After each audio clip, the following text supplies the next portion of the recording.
মাদকের হটস্পট বরিশালের রাজ্জাক স্মৃতি কলোনি। বিয়ে দিতেও এলাকা ছাড়তে হয় বাসিন্দাদের। বরিশাল প্রতিনিধির পাঠানো তথ্য ও ভিডিও চিত্রে বিস্তারিত। বরিশাল নগরের ১০ নং ওয়ার্ডের রাজ্জাক স্মৃতি কলোনি এখন মাদকের এক ভয়ঙ্কর হটস্পট হয়ে উঠেছে। মাদক ব্যবসায়ীদের অত্যাচারে অতিষ্ঠ এলাকাবাসী, এমনকি ছেলে মেয়ের বিয়ে দেওয়ার জন্য তাদের অন্যত্র বাসা ভাড়া নিতে হচ্ছে।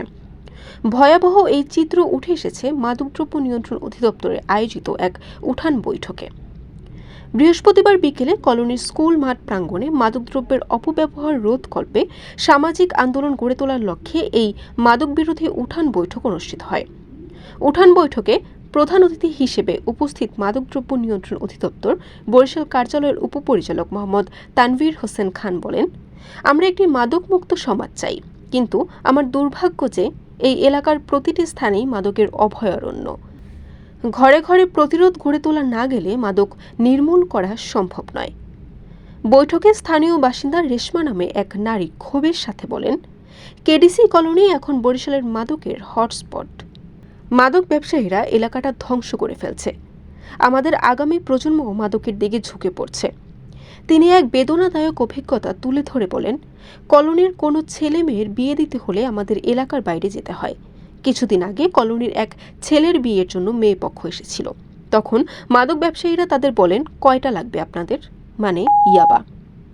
এই ঘটনার পর সেই পরিবার কলোনি ছেড়ে অন্যত্র বাসা ভাড়া নিয়ে ছেলের বিয়ে দিয়েছে। নিজের নিরাপত্তা নিয়ে শঙ্কা প্রকাশ করে তিনি আরও বলেন, আজ আমি মাদকের বিরুদ্ধে কথা বলছি, জানি না পরের মুহূর্তগুলো আমার জন্য কেমন হবে। এ সময় স্থানীয়দের মধ্যে নিজাম ব্যাপারী, মনোয়ারা বেগম, কবির মাওলানা, জাহাঙ্গীর হোসেন সহ অনেকেই বক্তব্য রাখেন। তারা বলেন, মাদক ব্যবসায়ীর সংখ্যা হয়তো ৫০ জন, কিন্তু আমরা সাধারণ বাসিন্দা রয়েছি ৫০০ জন। আমরা যদি এখনই প্রতিরোধ না করি, তাহলে ভবিষ্যতে মাদকের বিস্তার আরও ভয়াবহ রূপ নেবে।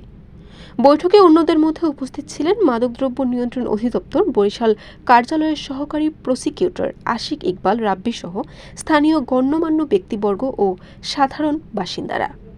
বরিশাল.নিউজ।